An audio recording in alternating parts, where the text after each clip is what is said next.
नमस्कार दोस्तों, welcome back to my YouTube channel. जैसा कि सेमेस्टर 1 का एग्ज़ाम चल रहा है, शासन यानी ई गवर्नेंस के बारे में हम बतलाने वाले हैं। ठीक है, ये समझ लीजिए परिभाषा इसमें, इसका ई गवर्नेंस क्या है वो समझ लीजिए। ठीक है, तो ई शासन का अर्थ है कि सूचना एवं संचार तकनीकी जो कि सूचना और संचार तकनीक यानी कि आईसीटी के माध्यम से शासन को सुगम, पारदर्शी, उत्तरदायी बनाना, यही है ई गवर्नेंस। क्या है?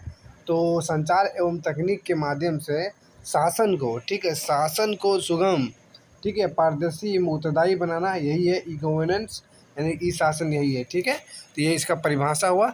चलिए इसका महत्व को समझते हैं। ठीक है, तो ई शासन यानी कि महत्व समझते हैं।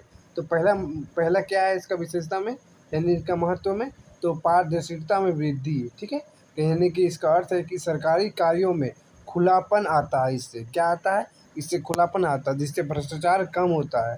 ठीक है, इनका महत्व है, ई गवर्नेंस का हम महत्व बतलाने हैं। ठीक है, जो पहला महत्व क्या है कि पारदर्शिता में वृद्धि। ठीक है, सरकारी कार्यों में खुलापन आता है, उससे भ्रष्टाचार कम होता है। ठीक है, तो ई शासन का दूसरा क्या क्या महत्व है? तो दूसरा महत्व है कि समय और धन की बचत होता है इससे। ठीक है, तो ऑनलाइन सेवाएं, ठीक है, नागरिकों एवं सरकार दोनों के लिए सुविधाजनक होता है। ठीक है, ई गवर्नेंस समय और धन की बचत करता है, यानी कि ऑनलाइन सेवाएं नागरिकों एवं सरकार दोनों के लिए सुविधाजनक होता है। ठीक है, तीसरा क्या है इनका महत्व है?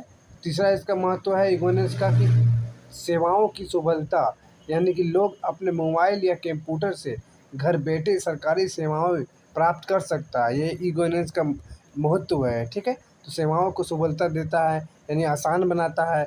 घर बैठे सरकारी सेवा प्राप्त कर सकते हैं ये मोबाइल से, कंप्यूटर से। ठीक है, ये इनका महत्व है।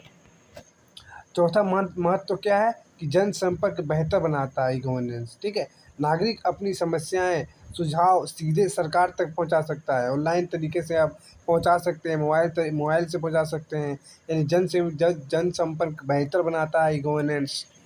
ठीक है, पांचवा पॉइंट क्या है इनका महत्व में? तो पांचवा पॉइंट इनका महत्व में जवाबदेही एवं निगरानी। ठीक है, तो ई गवर्नेंस क्या होता है कि जवाबदेही और निगरानी भी करता है। ठीक है, हर काम को डिजिटल रिकॉर्ड होता है, रिकॉर्ड करता है, जिससे जवाबदेही बढ़ती है। आप कभी भी निकाल के दे सकते हैं, हिस्ट्री चेक कर सकते हैं, हाँ मैंने ये देखा, ये किया। ठीक है, सारा कुछ आपको डिजिटल रिकॉर्ड हो सकता है, ये जवाबदेही दे सकते हैं आप। ठीक है, तो ये इनका महत्व हुआ। ठीक है, डी शासन का हम महत्व समझ लीजिए। तो अब हम ई शासन के उद्देश्य बतलाने वाले हैं। ठीक है, जैसे कि इनका पहला उद्देश्य कि सरकारी सेवाओं को डिजिटल माध्यम से उपलब्ध कराना। ठीक है, दूसरा है इसका उद्देश्य कि प्रशासनिक प्रक्रियाओं को तेज एवं पारदर्शी एवं सरल बनाता है, जैसे कि उनका महत्व बतलाएं आपको। ठीक है, तीसरा इसका उद्देश्य है कि नागरिकों को सशक्त बनाना, उनकी भागीदारी बढ़ाना। ठीक है, चौथा इसका उद्देश्य है कि आईसीटी का उपयोग करके सरकार एवं जनता के बीच दूरी को कम करता है। ठीक है, पांचवा उद्देश्य है कि न्यूनतम सरकार अधिकतम शासन के सिद्धांत को लागू करता है। ठीक है, तो ये रहा उसका उद्देश्य। ठीक है, और हम जैसा कि बताएं ऊपर में आपके